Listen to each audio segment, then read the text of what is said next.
Hello everyone, Jai Bhim, Namo Buddhaya. This is Dr. Sanchi Bhalerao from Pune. I'm originally from Kalyan. I'll be hosting today's talk show by Mr. Mangesh Dahiwale. So, happy Buddha Jayanti to all. I would like to say the significance of Buddha Jayanti. It has got three important events: the birth of great Buddha, his enlightenment, and his great departure.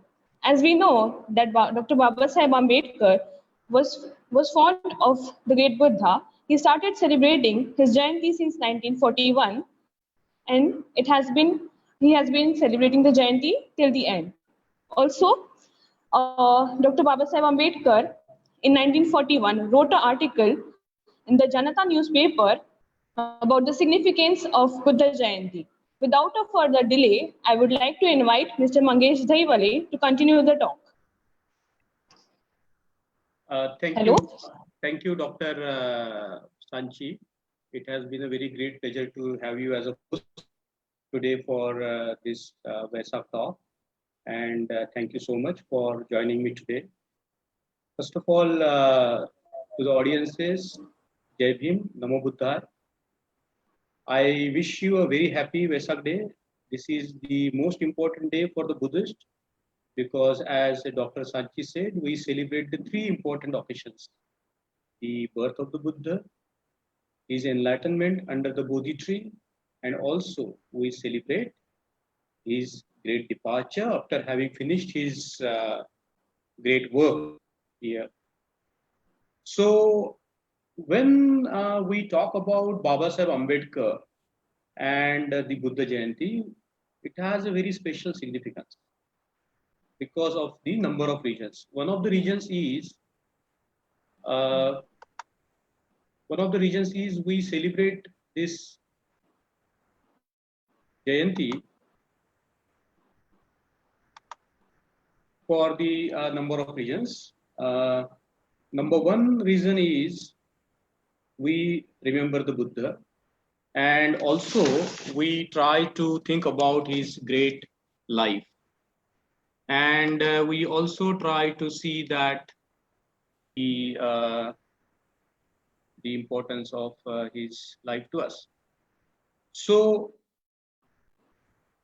Baba Sahib Ambedkar was very fond of the Buddha, and he was thinking about Buddha all the time. And he says that his love for the Buddha was very old. When he was 14 years old, he was given the biography of the Buddha by his great teacher, Dada Kuluskar. And as it happened so that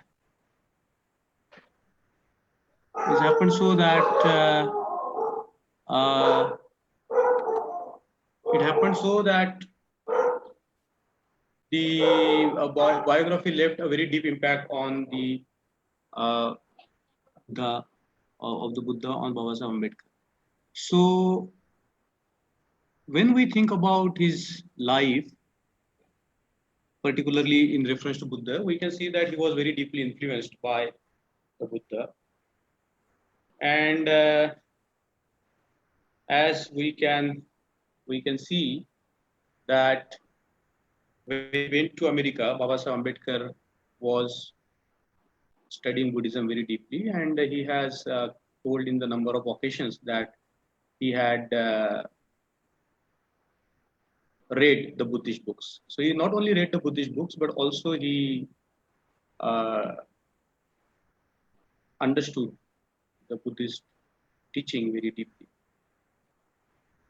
So as we celebrate the Vesak Day today, it is important to look at the journey of Baba Sahib Ambedkar in terms of his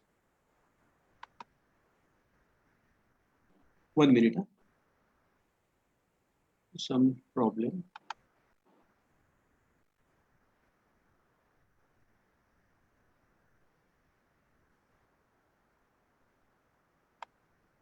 Some problem. 1 minute.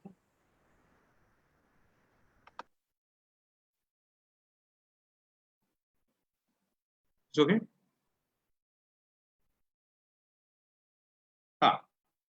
So as we celebrate his birthday, Buddha's birthday today, we have to look at the life of Baba Sahib Ambedkar, and we know that there are a number of references from very early on in the writing and speeches of Baba Sahib Ambedkar about Buddhism, and also there are a lot of references about the writing and speeches of Baba Sahib Ambedkar in the in his. So today let's begin with what we can say Baba Sahib Ambedkar's reflections on the Buddha Jayanti, particularly the article mentioned here, the article published on 17th May edition of Janta, where Baba Sahib Ambedkar goes into depth and he talks about the life and mission of Baba Sahib Ambedkar, of the Buddha in depth. He talks about the life of the Buddha at length, and that speech, that article is available in Marathi, and it's written in a very fluid Marathi, and where Baba Sahib also goes into the mission of the Buddha, and he details out the basic philosophy of the Buddha in 1941 article in Janta. Now, why this article is very important? Because 1941 is a long distance away from 1956. And a lot of people wonder that Baba Sahib Ambedkar was studying Buddhism for 20 years. But if you look at the biography of Baba Sahib Ambedkar himself, he was studying Buddhism for at least 50 years. When he was 14 years old, he came into contact with the Buddha's teaching, and till 1956, he was an ardent student of Buddhism. And why this is important for us to understand is that a lot of people have a tendency to denounce that, Baba Sahib Ambedkar has just studied Buddhism for a few years. It's not like that. He was like 50 years students of Buddhism. He has imbibed the Buddha's teaching in his own life. And this is 1941 Janata is very important article. Before that, also we can find innumerable references to the Buddha in the writings and speeches of Baba Sahib Ambedkar, particularly speech delivered in Dadar in 1936, where Baba Sahib asks his people to follow the path of that is the Atadipa Bhava, be your own light. And therefore, when Baba Sahib asks people to follow the path of the Buddha, referring to the Mahaparinibbana Sutta, he asks his people to follow this path of responsibility in terms of the Atadipa Bhava. Now, from 41 onwards, we can find the references to Buddhism in his life. For example, his republication of Nurse's book, Essence of Buddhism, and also the colleges that he found, particularly Siddharth College and Milind College. So now this reference to Jayanti in 1941 has also a connotation with Baba Sahib's quest to request the government to declare Buddha Jayanti as a public holiday. And that was a time of World War II, and the government was not very keen because India was ruled by the British government, and Baba Sahib was also involved with the government. He was, during the same period, he was the executive member of the Viceroy's Executive Council. And therefore, when we think about his quest to declare Buddha Jayanti as a public holiday, the government ultimately declared it as a public holiday, but it took a long time for the government. India has to see the independence to announce that Buddha Jayanti is a public holiday. And thanks to the efforts and the hard work of Baba Sahib Ambedkar, that we now have Jayanti as a public holiday. So, 1950, and we are going to look at how many times Baba Sahib Ambedkar celebrated the Buddha Jayanti. So he knew the importance of the Buddha Jayanti from very early on, but on 2nd May 1950, Baba Sahib Ambedkar celebrated 2494th Vesak Day in New Delhi. And the audiences will be surprised to know that when Baba Sahib celebrated the Buddha Jayanti in 1950, that time 20,000 people were present. So in 1950, the proportion of the Indian population and today's population, we can estimate that if it was today, there would be 1 lakh people celebrating the Buddha Jayanti on this day. Now that's a huge number of people. 20,000 people assembling in 1950 to celebrate the Buddha Jayanti under the guidance of Baba Saheb Ambedkar is something very big. And then in 1951, when Baba Saheb Ambedkar celebrated the Buddha Jayanti, this is very important information. And the celebration of Jayanti went on for 3 days, on 19th May, 20th May, and 21st May. And that time there was a huge procession which lasted for hours in New Delhi to celebrate the Buddha Jayanti. And this Buddha Jayanti was attended by thousands of people. And interestingly, this Jayanti, Buddha Jayanti of 1951 was celebrated with the help in the joint collaboration of 2 organizations, Delhi Scheduled Caste Federation and also Mahabodhi Society. So these 2 organizations came together and celebrated jointly the Buddha Jayanti. In 1952, at the time of the Buddha Jayanti, Baba Saheb Ambedkar was not in India. He had to go to receive honor in the United States of America. So 1952, Baba Saheb Ambedkar went to America. So that time he was not in India. So we have a reference where how Baba Saheb Ambedkar celebrated the Buddha Jayanti. On 27th May 1953, Baba Saheb was in Bombay and he celebrated Buddha Jayanti, but we do not find much reference about it. 17th May 1954 also, the reference to the Buddha Jayanti is absent. But now when we come to 1955 and 6th May 1955, this is very remarkable celebration of the Buddha Jayanti. On this day, Baba Saheb Ambedkar went to Nalasopara near Bombay with a few of his followers. Nalasopara, according to history, is a very important place from where Buddhism went all the way across to Sri Lanka, and it just sit across near to Bombay. And Nalasopara has a big stupa, and today the remains of which are found in Nalasopara. Now, what is interesting is this, that Baba Saheb Ambedkar with his followers went to Nalasopara, the ancient Buddhist place, and there was a big mango tree, and Baba Saheb sat at the root of the mango tree. And he delivered a classic Buddhist discourse on this occasion. So when I'm talking about Baba Saheb on Buddha Jayanti, I'm going to talk about these 2 important speeches and refer here and there with other speeches which were delivered on the occasion of the Buddha Jayanti.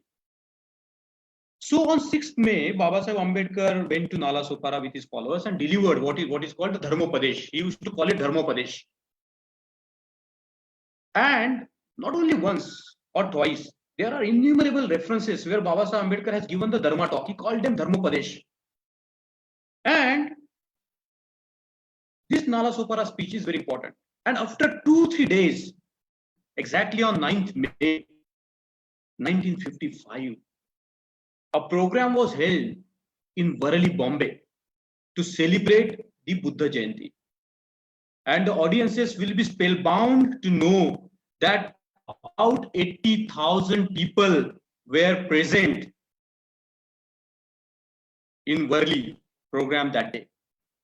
Now, if we look at the 80,000 people of that time and multiply it by 5 times, in today's number, 4 lakh people were present there to listen to Baba Saheb's speech.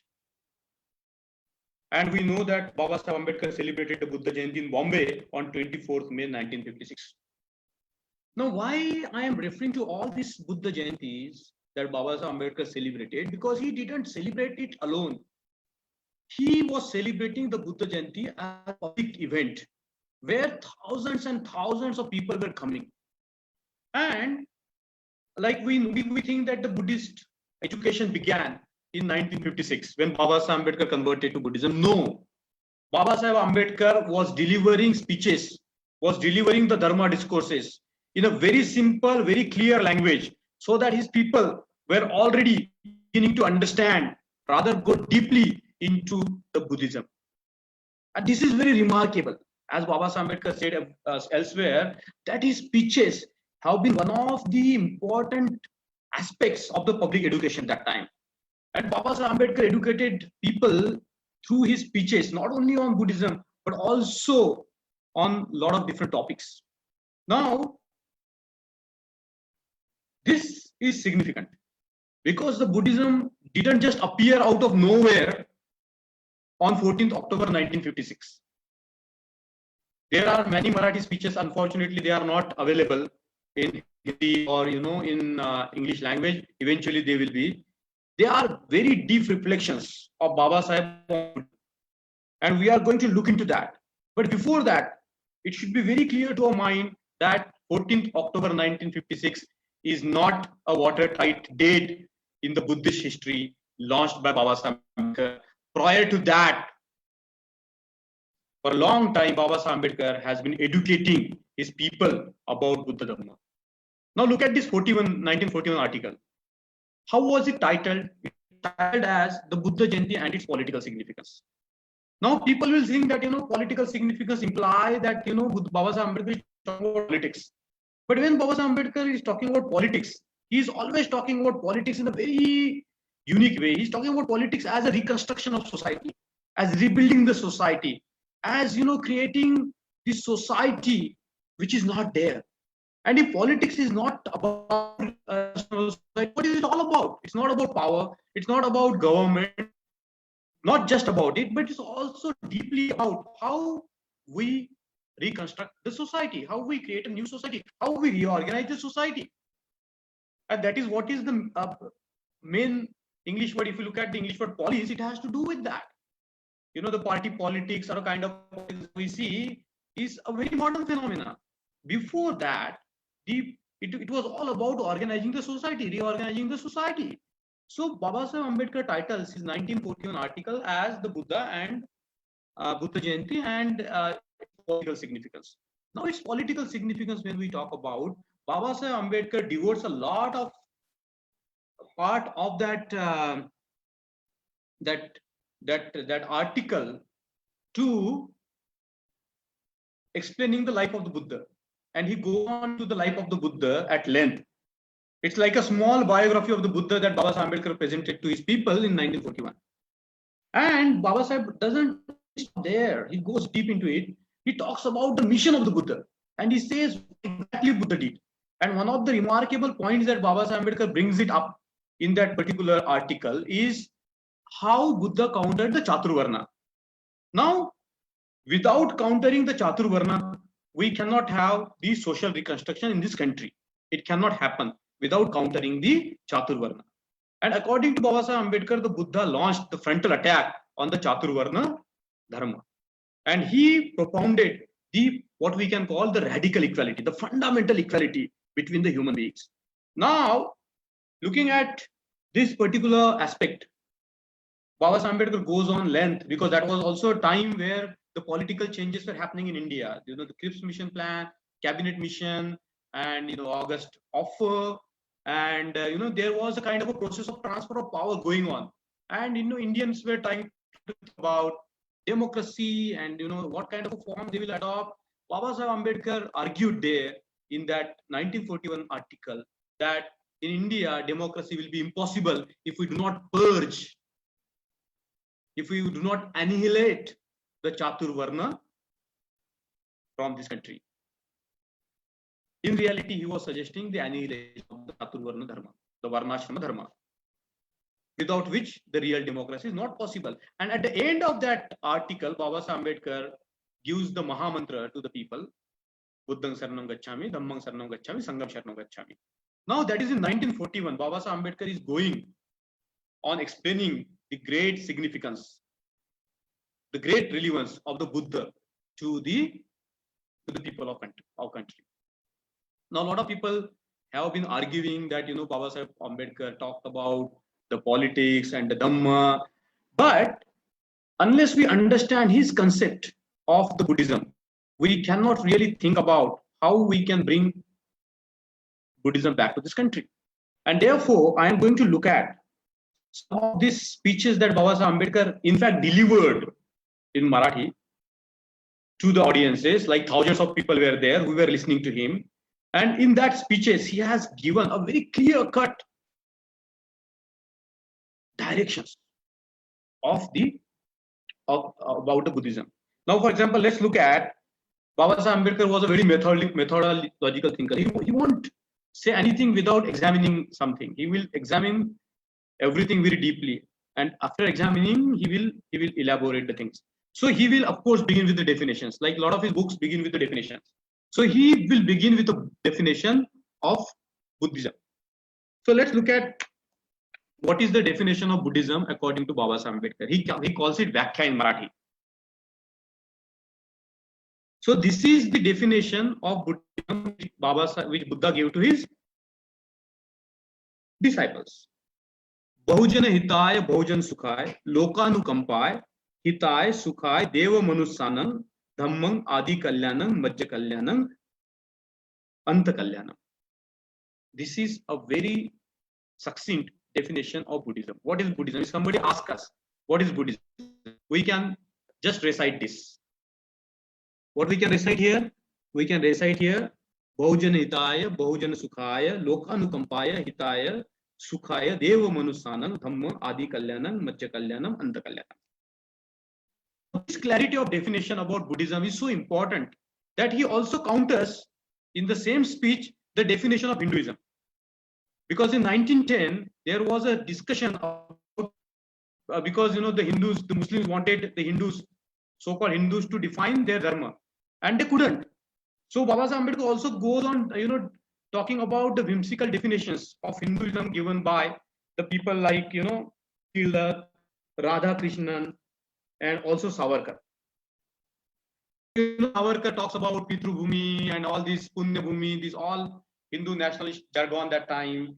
And Tilak talks about, somebody who believes in the Vedas. Actually, in India, majority of the people even have not seen the Vedas. It's a Brahminical sort of imagination. And Baba Sahib says that, even the Hinduism doesn't have a proper definition. And then we know that later on he went on to write the books like Riddles in Hinduism. What is Hinduism? That's a riddle. Okay, that's like, some kind of a puzzle. Nobody knows what is it.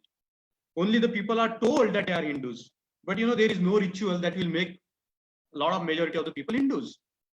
So this definition is very important for us to understand. Baba Sahib Ambedkar has elaborated this definition. He says that the Buddhism is like the sugar cane. Like the sugar cane is sweet in the beginning, sweet in the middle, and sweet in the end. Because Baba Sahib Ambedkar was also a master communicator. He could simplify the matter so easily to the people that people will easily grasp it. So Baba Sahib Ambedkar is now giving the definition of Buddhism, and this is, I think, very important to define Buddhism vis-a-vis the sort of religion that was imposed on the people, which had no definition, cannot be defined at all, and it's so amorphous that anything can go underneath it. Now, when Baba Sahib Ambedkar defines Buddhism, he also very clearly gives us the purpose of Dhamma. He says, what is the purpose of Dhamma? And we have to understand the purpose of the Dhamma, which is so clearly given by Baba Sahib Ambedkar. He says that's a flooring. Without that flooring, that floor plan, we cannot really understand what is Dhamma, what is the role of the Dhamma, what is the purpose of the Dhamma. So he says that the purpose of Dhamma is twofold. One is to end this suffering, and the other is to end the poverty. These two aspects, to end the suffering, to annihilate the suffering, dukkha nirodh, and also daridra nirodh, it's very important, because a lot of religions have been teaching about the sanctity of the poverty, the sanctified poverty, thinking that poverty is very important for the human beings to realize the religion. But Baba Sahib Ambedkar says that there is a disconnect between this concept of the Dhamma and what the Buddha really taught. So Buddha never ennobled poverty. In fact, Buddha fought against what we can call the poverty, social economic exploitation. Now, when Baba Sahib Ambedkar gives these two twin pillars of the Dhamma, a purpose of the Dhamma, one is to annihilate the suffering, dukkha nirodh, and also annihilate the poverty. Now, eradication of poverty and ending of suffering, they are not two different things. Because Baba Sahib Ambedkar also goes in length to talk about how economically the society can be empowered. How, and Buddha himself has described that poverty is also a form of a suffering. There is no bar on earning money in Buddhism by positive means, by creative ways, and distributing it among the people. There is no bar on that. The Buddha never ennobled the poverty. So, Baba Sahib also goes into the causes of suffering. And this is a very slight departure from the traditional Buddhism, where the Buddha has enumerated that the Trishna is the reason for human suffering. Now, that is one point where Buddha has said that, but there are many sutras where the Buddha talks about the suffering that is coming because of the social order, suffering coming because we don't see as is. But here, I'm going to dwell a lot of time on this to understand the causes of the suffering that Baba Sahib Ambedkar has taught to his people. And I think they are often overlooked, particularly maybe because they are in Marathi, but they need elaborate discussion. So Baba Sahib says that there are 3 causes of suffering. And I'm going to read them in Devanagari language so that our people will immediately understand. The reasons for suffering, number 1 is Adhyatmic reason. Number 2 is Adi Bhautik reason. And number 3 is Adi Daivik reason. Now let's look at this. The causes beyond the suffering. So when Baba Sahib Ambedkar talks about Adhyatmic reason for suffering. Now Adhyatmic here doesn't mean spirituality. He goes on clarifying it. He says, because of our personal behavior, we suffer. Because we don't act in certain way, or don't speak in certain way, we suffer. This is what Baba Sahib Ambedkar calls Adhyatmic reason of suffering. We are going to look into it at more depth. Second reason Baba Sahib Ambedkar says we suffer is Adi Bhautik. And he says suffering is because of the social structure. It's a suffering due to the social and economic structure. Because a particular society is structured in certain way that it creates suffering for the humanity. Number 3, the human beings suffer because of also the unseen calamities like coronavirus. We know nobody has seen it, nobody has predicted it, and the humanity is suffering because of that. Sometimes human beings suffer because of some natural calamities. There is a flood, there is an earthquake, there is a riot, and a lot of this. There are things which has to do with the nature. So when we talk about this suffering which arise because of this natural, this is the third level of a cause that Baba Sahib Ambedkar has enumerated. So let's look at this. Number 1 is the suffering that arises because of the Adhyatmic reasons, because of our personal misconduct. The second cause of the suffering is because of the social structure, the economic structure. And the third and very important also is because of the natural contingencies, natural disasters like floods and the coronavirus and whatnot. I think this presentation of Baba Sahib Ambedkar as the causes of suffering is very important for us to understand. And unless we understand these 3-fold regions of the human suffering, I think we cannot really understand the whole background of Baba Sahib Ambedkar's presentation of Buddhism. It's important for us to understand it. Now, Baba Sahib Ambedkar says that, say for example, there is a suffering due to Adhyatmic reason, personal reason. Why? How we can eradicate that? He says that we can eradicate the personal suffering that we suffer by practicing 5 precepts. Now 5 precepts, Panchashil, Panatipata Veramani, Adindana Veramani, Kamesu Michachara Veramani, Musavada Veramani, Sura Mere Majjapamada Veramani. Now we know that if we don't behave according to these standards, they are not strict rules. They are the standards that we need to have in our lives. And Baba Sahib Ambedkar goes in the same speech where he talks about patit. that people who are having standard and people who are not having standard. So at least we should have some standard to live by. And the 5 precepts are the standard for personal conduct. Baba Saheb Ambedkar says that if we want to eradicate our personal suffering, we have to practice 5 precepts. The second suffering, the second cause of the suffering is, of course, social suffering. And this is very meticulous. The way Baba Saheb Ambedkar has gone into the depth is very meticulous. What Baba Saheb says that we have this social suffering and we can remove the social suffering by practicing the Eightfold Path, Arya Ashtangik Marga. Now, it took a lot of time for me to understand it. I must admit that how the Eightfold Path that the Buddha taught is going to help us to eradicate the social suffering.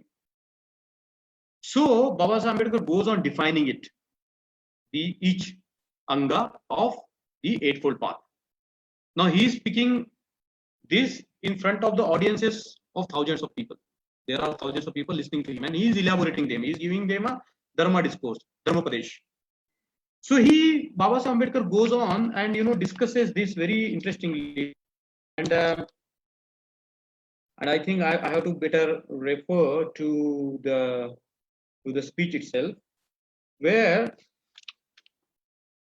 Baba Saheb Ambedkar says that if we want to eradicate the suffering due to social structures, we have to practice, we have to put into practice the Noble Eightfold Path.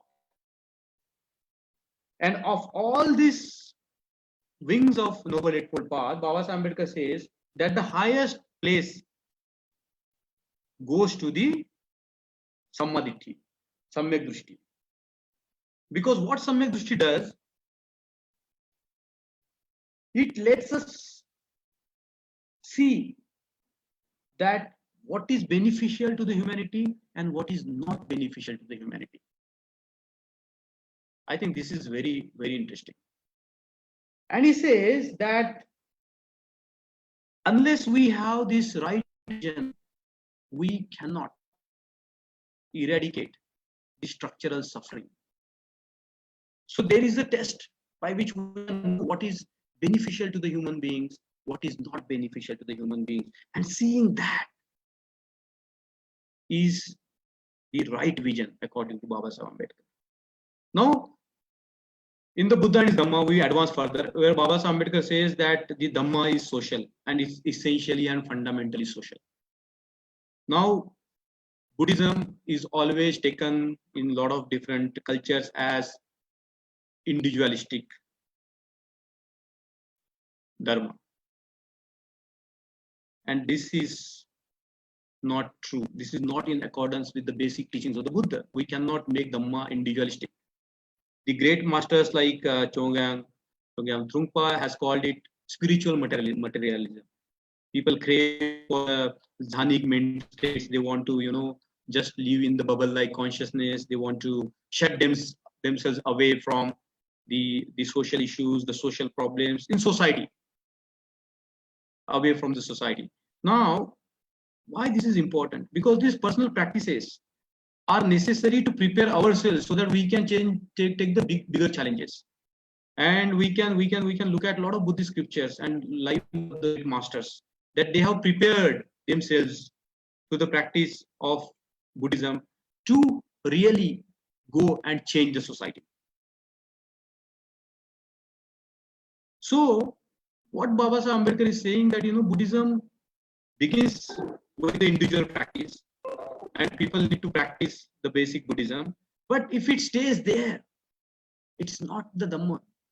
It is not Saddhamma, he says. Very beautifully, he explains in Marathi what is Saddhamma, very beautifully. And if we follow this line of thinking, where Baba Saheb Ambedkar has talked about Saddhamma in terms of going into the society, helping the society, changing the structure of the society. In other words, in Indian context, how we can get rid of this caste system? How do we see what is useful to the humanity, what is not useful to the humanity? If we have this vision, this Samyak Drishti, then only we can begin to end the suffering that arises due to the social structure, which Baba Sahib Ambedkar called Adi Bhautik Dukkha. Now, Baba Sahib also talks about the paramitas, and very remarkable definition of paramitas he comes. He says the ability to do something at the maximum level. So, for example, dana, whatever is our ability, we should be able to give dana. Even if we are poor, to whatever capacity we are having, we don't have to be rich to give dana.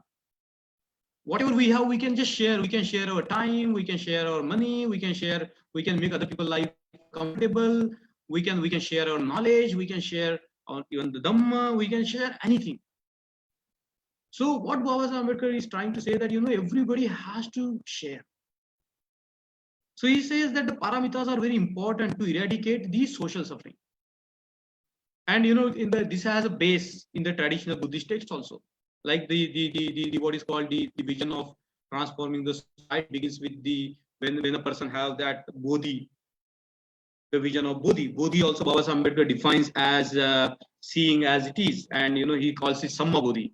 Now, when we look at this particular paramitas, Baba Sahib Ambedkar says that out of these 10 paramitas or 6 in the Mahayana scriptures, the most important paramita is Prajna Paramita. And while talking about the Prajna Paramita, Baba Sahib Ambedkar tells a very nice story. Now, Baba Sahib Ambedkar is a master storyteller.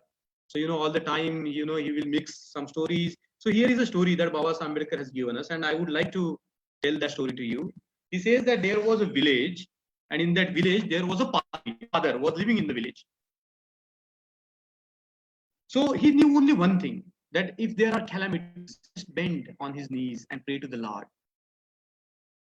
That is what he knew. He knew only one thing, that whatever happens, only pray to the Lord. So what happens one day in the village, there was a fire in the village. So the father went to the people where the village was on fire. He gathered everybody and he started praying. So when he started praying, meanwhile, all the huts in that village were burnt down. If Baba Sahib says, if the father has used his wisdom that there is a fire and we need to extinguish that fire with water instead of engaging in praying, then these huts would have been saved. So what is important, to understand for us is the importance of the Prajna Paramita. That how Prajna Paramita, how Samyak Drishti is very important for eradication of the social suffering. And we know that Baba Sahib Ambedkar has elaborated this in the Buddha or Marx, and in the Buddha and his Dhamma there is a discussion on this. So when we talk about Buddha Dhamma as social, it's in a very high pedestal that Baba Sahib Ambedkar talks about the Dhamma as something which can reconstruct the society, and by that reconstruction the social suffering can be eradicated. About the third sort of suffering, Baba Sahib Ambedkar has not spoken much about the suffering due to natural calamities and all. But the anecdote when the humanity is suffering because of the natural disasters is the karuna, compassion. So at the time like uncertain time like these, and when there are natural disaster, the best course of action that we can follow or take is the path of compassion. Now these three types of dukkha ties up with the trinity that Baba Sahib Ambedkar has given in the 3 words. So if you want to eradicate our personal suffering which comes into being because of our misconduct, because of our misbehavior, because of our wrongdoings, Baba Sahib says that can be done away by practicing the 5 precepts. That means Shila. The Samajik Dukkha can be eradicated based on Samyak Drishti and following all the remaining 7 wings of Noble Eightfold Path. But the highest among them is Prajna. So we can say Prajna. And when it comes to the natural calamities and uncertain time, we have to practice compassion. So these 3 causes of the suffering, the 3 antidotes that Baba Sahib Ambedkar given in a single word, Shil, Prajna and Karuna.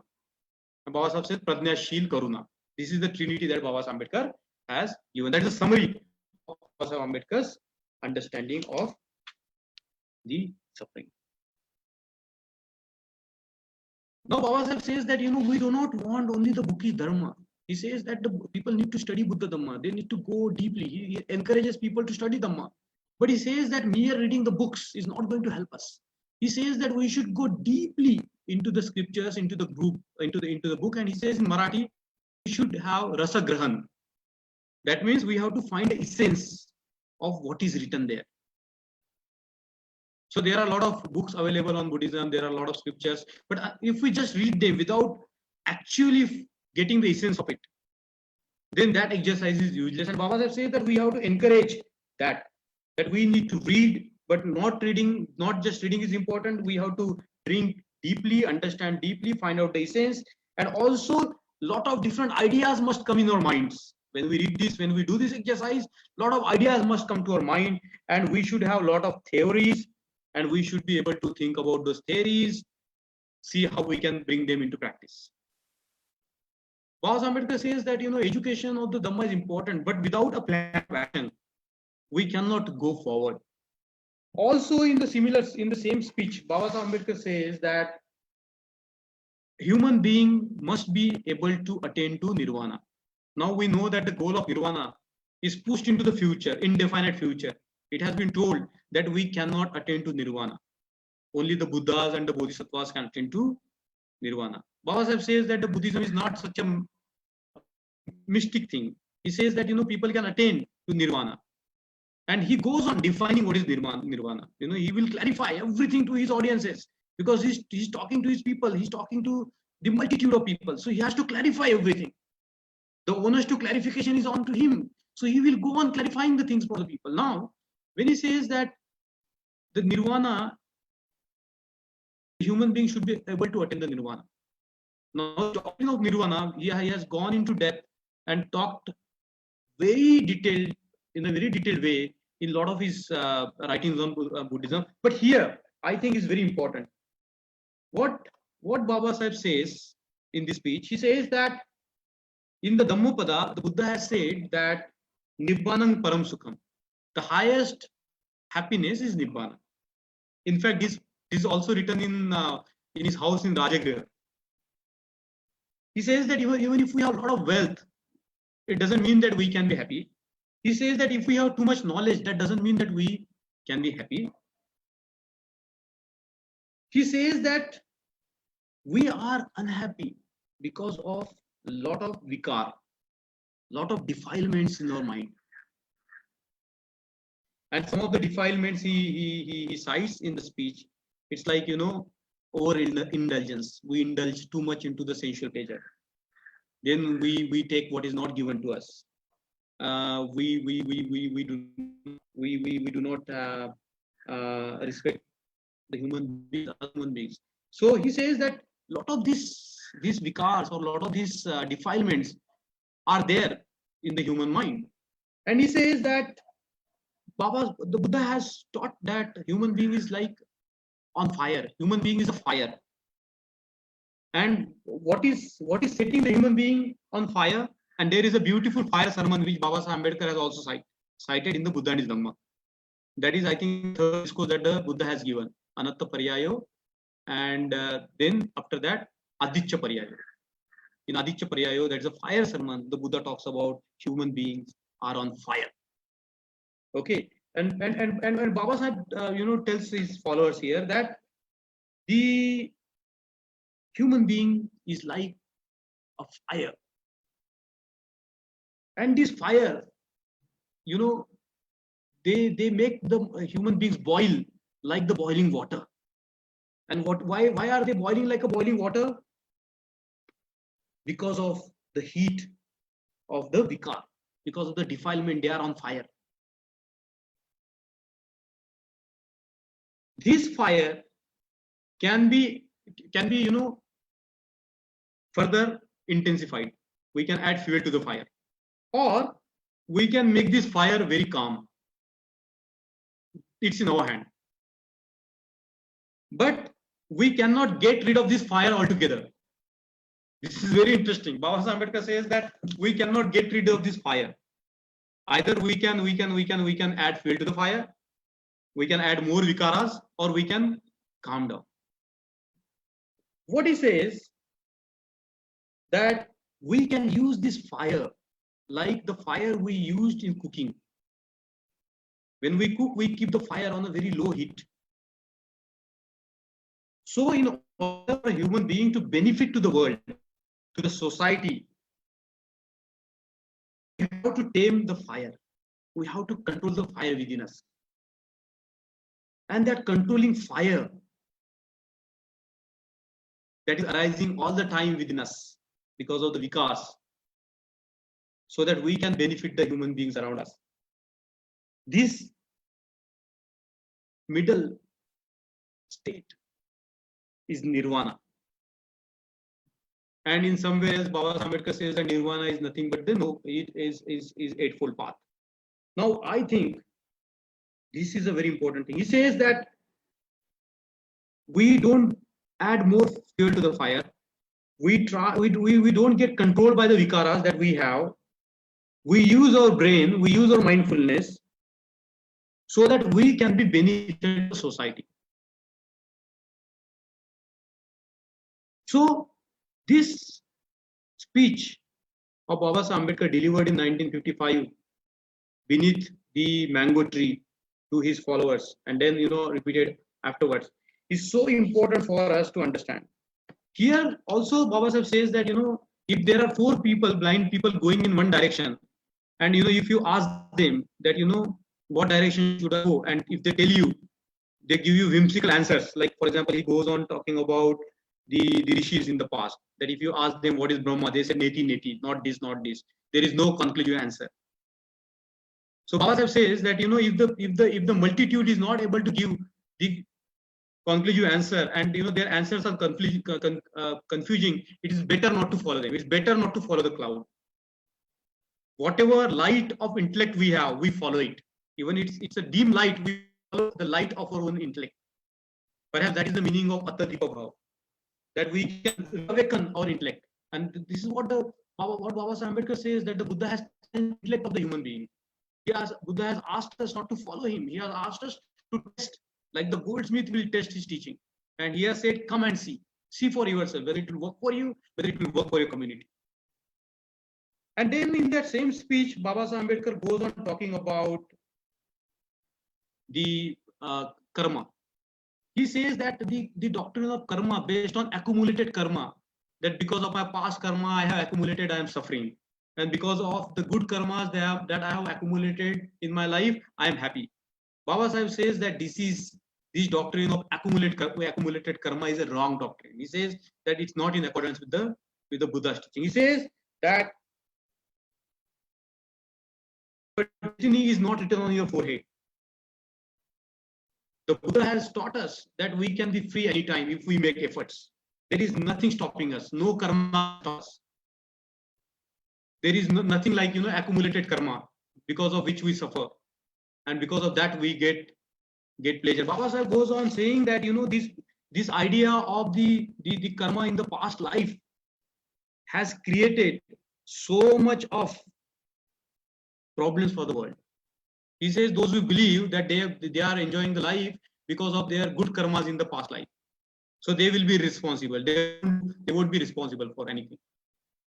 And those people who believe that they are suffering because of their past life karma, they won't be able to make any headway. So according to Baba Sahib Ambedkar, this concept of karma is wrong. Now in the Buddha and his Dhamma, when we switch on to the Buddha and his Dhamma, Baba Sahib says that the karma is an instrument of moral order. The moral order of the social order depends on the karma of the human beings. Whether that moral order is positive or negative, it depends on how we act, how we speak today. It depends on us. And there is a traditional ground for that. The Buddha in Pali very beautifully says that Kammuna Vattati Loko. Loko means the world. Kammuna means karma. Vattati means revolves. The world revolves, the society revolves because of the karma of the people. And that is very beautifully put forth in the Buddha. Now, when he goes to the last part of the speech, which he delivered on the occasion of the Buddha and Buddha Jayanti, Baba Sahib Ambedkar says that if we want to spread the Buddha's teaching, we need Samaj Seva. He talks about social workers. And he says that the social workers have two responsibilities. One is to give the intellectual direction to their people. And the other, very important, is to do the cultural work, to bring about the cultural revolution, the cultural change in the society. He says that when the Buddha organized the Sangha, based on this thing only, to give the intellectual leadership to the community and to bring about the cultural revolution, the social revolution. So that, you know, the Adi Bhautik suffering can be eradicated from the world. Now, why we need to understand these particular aspects of Babasaheb Ambedkar's definition of Dhamma, the purpose of the Dhamma, the root cause of the suffering, and this root cause of the suffering, how those root cause of the suffering can be taken care of by different means, like the Shila, like Noble Eightfold Path, and the Paramitas, and also the doctrine of Nirvana. That how we need to tame ourselves, how we need to take control of our passions, how we can use our own existence for the welfare of others. I think these particular aspects of Babasaheb Ambedkar's teaching are important for everybody to understand. And as I was talking that, you know, there are a lot of people who talk about Buddhism as a kind of a psychotherapy, as kind of a meditative system where, you know, people need to attain to the jhanic states. There is nothing wrong with that, but it is not the Dhamma. It is not the purpose of the Dhamma to attain the meditative states. Whether people attain it or doesn't affect, and it doesn't matter. What matters is whether they can have a basic stability in their life, whether in their mind. You know, sometimes that stability doesn't have to be very big. We can begin anywhere. We can stabilize our mind. We can work based on that insight. Then we can further stabilizing our mind and work. And that is very beautifully captured in the traditional teachings of the Samatha and Vipassana. Samatha means stabilizing our mind, and Vipassana means having the insight. And based on this, we go on doing this again and again.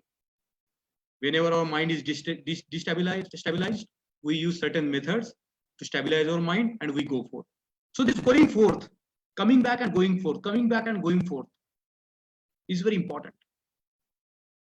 And unless we just come back to ourselves and we don't go forth,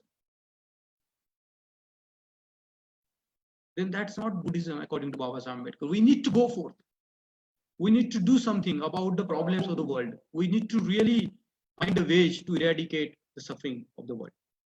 Now, this path of responsibility that Babasaheb Ambedkar has talked about, and I can go on talking about a lot of aspects of it, but I wanted to focus today on the speeches delivered by Babasaheb Ambedkar on the occasions of the Buddha Jayanti, and today is a Buddha Jayanti. Unfortunately, these speeches are available in Marathi. They need to be translated. In this 1941 speech, I translated 20 years back into English, and I think that these speeches also needed to be translated by the able hands and able brains and minds, so that we can get a complete grasp, a very systematic methodological way of understanding Buddhism, as Babasaheb Ambedkar saw it through his 50 years of studies, through his deep insight, through his deep taming of his mind, by controlling his own passions, engaging himself for the benefit of the society. I think today, as we remember our traditional Buddha, our beloved Tathagata, it's very important to rekindle his aspiration. It's very important for us to realize the very essence of the Buddha's life. That Buddha cannot live outside the society. Buddha has to live in the society. And that is what we can see from the life of the Buddha. And that is what Babasaheb Ambedkar has spoken when he, in 1941, when he wrote about the life of the Buddha. He says that the Buddha attained, understood, and then he says that over 40 years he was among the people. He was going to the people. He was talking to the people. He was persuading the people. He was enlightening the people. He was organizing the people. He was asking them to go forth to help the humanity. In the course of the talk today, I have just looked at the tip of the iceberg of the vast, vast writing and speeches Baba Sahib Ambedkar has left us. And every single word matters. Every single story Baba Sahib Ambedkar has told is not out of context. He was a master speaker. He knew how to convince his people. He knew how to drive his point across. And he is not engaging through the books with the audiences. As I told you, that in Varali, 80,000 people were present and listening to his Dharma talk. 80,000 people is not a small crowd. And as we study more of Baba Sahib Ambedkar's life, you know, he was persuading, he was teaching all the time. He was, I think, the great educator who educated his people and made them ready. He said that I am like a farmer. Baba Sahib said, I am like a farmer. I sow the field, I plant the seeds, and I wait for the results. When he was in Aurangabad and there was a competition of, you know, public speaking competition, and after people delivered their speeches, Baba Sahib Ambedkar said that he was very happy to listen to the speeches. He says that you need to improve a lot, but he says that I saw that in your speech the common points, the common concerns of societies are raised again and again. And looking at you, I have no doubt that tomorrow a good will come.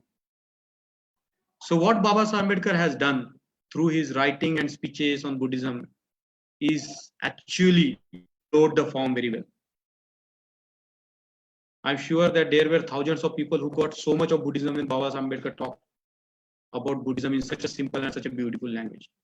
And today we have to go back to Baba Sahib Ambedkar's writing and speeches. We have to examine every single word, because his life was nothing but practical life. He won't say anything if it is not useful to the people, if it is not useful to the society. So now on this Buddha Jayanti, it's very important for us to reflect not only on the speeches given by Baba Sahib Ambedkar, delivered by Baba Sahib Ambedkar, not only his writings by Baba Sahib Ambedkar, but also understand his basic schemata, the definition of the Dhamma. What is Dhamma? Number two, what is the purpose of the Dhamma? To eradicate the suffering, to eradicate the poverty. Why there is suffering? Three important reasons. Because of our individual misbehavior, suffering. Then because of the social structure, Adi Bhautik suffering. And Adi Daivik suffering, because of the natural calamities and disaster. And the means for us is the Shila, is the Pradnya and Karuna, by which we can, and he says that by bringing these three together, we can eradicate the suffering in the world. And also we have to look at his very, very deep insights into the karma, his very deep insights into the doctrine of nirvana. Is not something that is not achievable. It's not some otherworldly. We can achieve it here and now by controlling our passions, by extinguishing the fire that is making us burn in the world. You know, but we can use the same fire by, you know, slowing it down and making it putting it in a useful way. Also, it's very important for us to understand that the book Baba Sahib Ambedkar envisioned a kind of, he says, samajik karyakarta, very important word. There is a need of the people to give the intellectual leadership to the community and also bring the cultural revolution. I think if we bear these few points that Baba Sahib Ambedkar elaborated in his speeches, we will go a long way to destroy the suffering in the world. Not only our personal suffering, not only our societal suffering, but the suffering in any form, in any content. At the end, Baba Sahib Ambedkar has given us the Mahamantra in 1941 speech, 1941 article published in Janta on 17th May 1941. Baba Sahib Ambedkar Mahamantra, Buddhang Saranam Gacchami, Dhammang Saranam Gacchami, Sangham Saranam Gacchami. Jai Bhim, Namo Buddhaya.